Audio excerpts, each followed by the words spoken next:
বিসমিল্লাহির রহমানির রহিম। সকল প্রশংসা আল্লাহর, সকল ক্ষমতার মালিক আল্লাহ মহান। আসসালামু আলাইকুম আমার প্রাণ প্রিয় সকল আপনজন, কেমন আছেন? আমি আপনাদেরই সামান্য একজন কান্তাপা আবারও চলে আসলাম। আজকে হচ্ছে 8/2/2026 সাল। আল্লাহর নামে কাজ শুরু করলাম। আমি আমার আল্লাহর ঘরে সালাম ও দোয়া পৌঁছে দিলাম। আমার প্রিয় নবীজির রওজা মোবারকে সালাম ও দোয়া পৌঁছে দিলাম। হযরত শাহজালাল শাহপরানে সালাম ও দোয়া পৌঁছে দিলাম। আজমির শরীফে সালাম ও দোয়া পৌঁছে দিলাম। মাইজবান্ডার শরীফে সালাম ও দোয়া পৌঁছে দিলাম। আল্লাহ আপনি নামাজ রোজা এবাদত বন্দিকে কবুল আর মঞ্জুর করে নেন। আল্লাহ ভালো কাজ কবুল আর মঞ্জুর করে নেন, আমিন। আমাদের এই প্রতিষ্ঠানটা হচ্ছে পাত্রপাত্রীর সন্ধান দিয়ে বিয়ে শাদীর একটা মাধ্যম। আপনারা অনেকেই হয়তো প্রথম দেখবেন, আমাকে দেখে মাশাআল্লাহ আলহামদুলিল্লাহ বলে ছড়িয়ে দিবেন। ভালো কাজ যত ছড়িয়ে যাবে সমাজের জন্য, দেশের জন্য ততই মঙ্গলজনক। সবসময় মনে রাখতে হবে মানুষের কল্যাণের মাঝেই সকল শান্তি। আপনারা আসবেন আপনাদের প্রয়োজনে, আমাদেরকে দিবেন, আমরা যাব আপনাদের প্রয়োজনে। এভাবেই অতপ্রতভাবে সব কিছুই জড়িত। তো আমাদের হোয়াটসঅ্যাপ নাম্বারটা বলে দিচ্ছি, 01971860261। আরেকটা নাম্বার আছে 01711860261। এটাতে আপনারা সব তথ্য জানতে পারেন। আমাদের অফিসে লোক ধরবে, তো আপনার আমরা কিভাবে কাজ করি আর আমিও তো আপনাদের মাঝে বলে দিতে পারি। আপনাদের বায়োডাটার ছবি দিবেন, 100% সততা নিয়ে দিবেন। আমাদের এখানে একটা মেম্বার ফি আছে, 1 বছর জন্য ভর্তি ফি আমরা 10,000 টাকা নিই। আর আপনারা যারা চান 6 মাসের জন্য করে নিতে পারেন 5,000 টাকা দিয়ে। তো এভাবেই আপনারা আপনাদের পছন্দ বলবেন, আমরা আপনাদেরকে দিব সন্ধান। আবার আপনারা এটা না হলে আবার এভাবেই কিন্তু আমাদের কাজগুলি এগিয়ে যায়। তো আপনারা সবাই দোয়া করবেন যাতে সবগুলি কাজ আল্লাহ রহমত বরকত দেয়। একটা ফোন আসছে। জি আসসালামু আলাইকুম আপু। আসলাম জি, কথাবার্তা হয়েছে?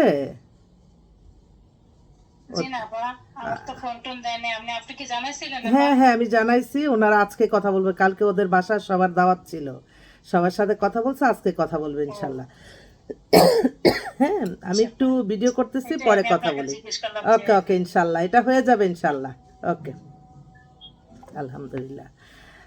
তো এইভাবেই আর কি কাজ এগিয়ে যায়। আমাদের অফিসে আপনারা সরাসরি ভিজিট করে দিতে পারেন, ভিজিট করে আপনাদের দায়িত্বটা দিতে পারেন। কারণ আপনারা কাকে দিচ্ছেন, তার লংজিভিটি কি, সে কি কাজ পারে কি না, এবং তার সবচেয়ে বড় দেখবেন তার ভিতরে আল্লাহর ভয় আছে কি না। এবং আমি বলবো যে এই যে আমাদের দৈনন্দিন জীবন, আমাদের জীবন, বিবাহ, এগুলি সব কিছু আমাদের ইসলামকে অনুসরণ করে চলবো। আমরা ইসলামে যা যা আছে আমরা তাই মানব। কিন্তু আপনারা ওই যে কাবিন নিয়ে অনেক কথা কাটাকাটি হয়, অনেক মেয়েরা বেশি চায় ছেলেরা কম চায়, এই নিয়ে আমার মনে হয় যত এত কাবিন দিয়ে দিয়ে যে বিয়ে শাদী হয় তারপরেও তো তাদের সারাসারি হয়ে যায়। তাই সবসময় ইসলামকে অনুসরণ করে চললে আমরা ভালো থাকব। ইসলাম পৃথিবীর শ্রেষ্ঠতম ধর্ম। ইসলামে যা যা আছে, নামাজ রোজা এবাদত বন্দিগি, মানুষের কল্যাণ, হজ উমরা পালন, ভালো কাজ, আপনি ভালো কাজ করে যান, আল্লাহর তরফ থেকে সেটার উপহার দিবে।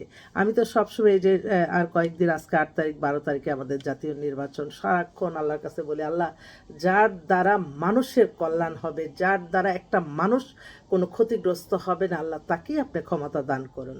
যারা এই ক্ষমতা ক্ষমতা এই মুখে এর বিরুদ্ধে এর বিরুদ্ধে, এগুলি করে কোনো লাভ নাই। এখন মানে ক্ষমতা এমন একটা জিনিস, এটা অনেক গুরুত্বপূর্ণ দায়িত্ব। এই যে আমি আমার এই প্রফেশনে, আমি একজন, আমার একজনের আন্ডারে আমার 500 লোকের কাজ করতে হচ্ছে, আরেকজন 500, এইভাবে।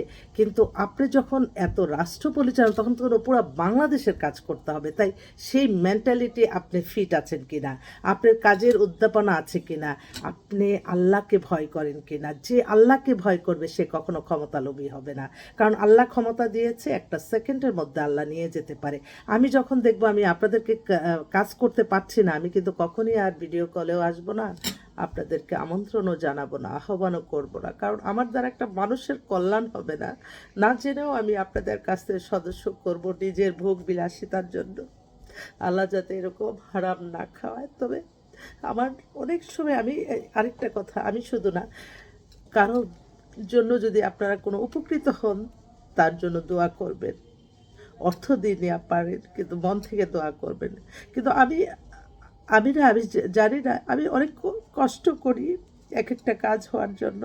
তারপর যখন নামাজে বসলে না, সাথে সাথে তার মুখটা ভেসে উঠে, জানলা সে তো আমাকে মূল্যায়ন করলো না। তো এই জিনিসগুলি যাতে কারো ভিতরে না থাকে, কারো হক মেরে কেউ খাবেন না। আমি তো প্রত্যেকটা সময় আমি নিঃস্ব।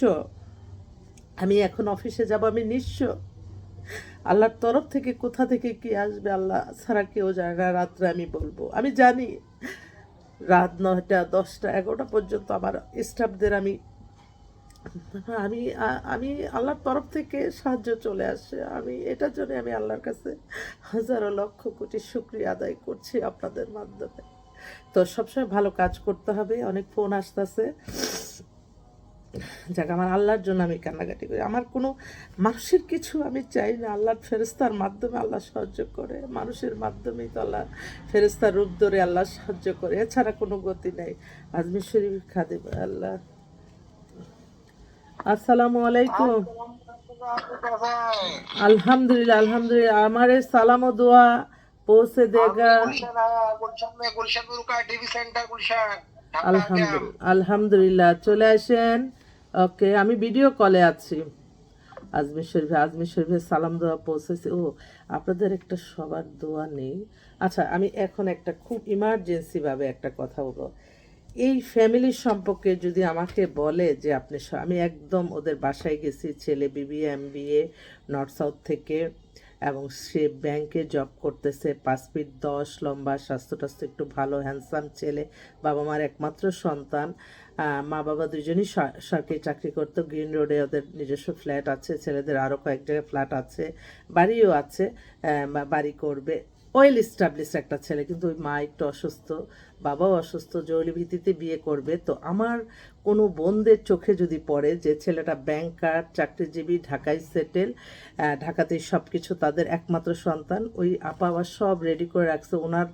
ওনার ভিতরে ঢুকছে যে আল্লাহ, আমি মরে গেলে আমার ছেলেটাকে কে দেখবে। এটা আসলে আল্লাহই দেখে, এটা আল্লাহর তরফ থেকে। কিন্তু আমরা তো মা বাবা, আমরা তো বুঝি না। হয়তো উনি চাচ্ছিল, ওনার রিকোয়ারমেন্ট একদম সিম্পল, মেয়েটা মাস্টার্স হোক, অনার্স মাস্টার্স হোক, বিবিএমবিএ হোক, কিন্তু একটু জব হোল্ডার কোনো মেয়ে, হয়তো তার 94-এ ডেট অফ বার্থ, তার 96, 7 এরকমও তারা করবে। একটু লম্বা টম্বা, একটু শ্যামলা হলে আপত্তি না, একটু স্মার্ট পরিবার। মানে ওই আপা এত অমায়িক একজন মানুষ, তার মানে আদরে বউ যে কী হবে, তার বউর জন্য সে গয়নাগাটি এখনই রেডি করে রাখছে। তো ওনার ভিতরে একটা ঢুকছে যে আমি যে কোনো মুহূর্তে, মানে একটু অসুস্থ থাকে। তো এই আহ্বানটা আমি জানাচ্ছি। অনেকে আছে করে কি, আমরা তাড়াহুড়া যখন করি, ছেলেপক্ষরা তাদের ভিতরে সন্দেহ ঢুকে। এটা বিয়ে শাদী তাড়াহুড়া মানে হয়তো নিশ্চয়ই কোনো না কোনো সমস্যা আছে, সেই কারণে তারা বিয়ে করে, কিন্তু এটাকে আবার অন্য সেন্সে অনেকে নিয়ে যায়। আমি বলবো, ধরেন যে কোনো মাধ্যমে একজন তো থাকে, তাকে জিজ্ঞেস করবেন সে তার পরিবারটা চিনে কিনা। আমি কিন্তু ওদের বাসায় গেছি, ওদের সব কিছু। তো ওই আপার কাছে আমি চাই, আমি যাতে ঋণী না থাকি আপার কাছে। আল্লাহ আমার এই ঋণটা শোধ করে দেন। একটা ভালো একটা মেয়ে, আমার যদি এই ভিডিওটা তাদের চোখে, কারো চোখে এরকম চাকরিজীবী মেয়ে, ব্যাংকার ছেলে পছন্দ করে, একটু প্লিজ যোগাযোগ করেন।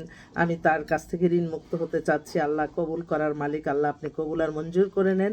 আজকে আর কোনো অন্য ছেলে মেয়ের কথা বলবো না। অসংখ্য পাত্রপাত্রী আছে, আমি আবারও আসবো আপনাদের মাঝে ইনশাল্লাহ। আমার এই আপার জন্য দোয়া করবেন। আমি এই যে দেখি আমার আরেকজন আমার আজমির শরীফের, উনি আছে ইয়েতে, এখন মদিনা শরীফে আছে। দেখি মদিনা শরীফে আমার প্রিয় নবীজি রওজা মোবারকে সালাম দোয়া পৌঁছায় দিয়ে আমার আপার জন্য আল্লাহ যাতে তা কবুলার মঞ্জুর করে না। মদিনাতে উনি লাইনে নাই, নাহলে আপনাদেরকে দোয়া। উনি অনেক বড় একজন কামিলদার, এই যে উনি, হ্যাঁ। তো আমার মনে হয় যে আমি সারাক্ষণই ওনাদের কাছে দোয়া চাই আপনাদের মাধ্যমে। যেই আল্লাহর ঘরে যায়, যেই আমার প্রিয় নবীজি রওজাতে যায়, আমি সবার জন্য দোয়া চাই যে আমার আল্লাহর ঘরটা ধরে যাতে বলে, আল্লাহ এই কান্তা মিডিয়াতে যারা আসতেছে, আল্লাহ আপনি তাদের বিবাহের ব্যবস্থা করে দেন। আল্লাহ, আমিও চোখ বন্ধ করে আমার আল্লাহর ঘর দেখি। আল্লাহ আপনি কবুল আর মঞ্জুর করে নেন, আমিন।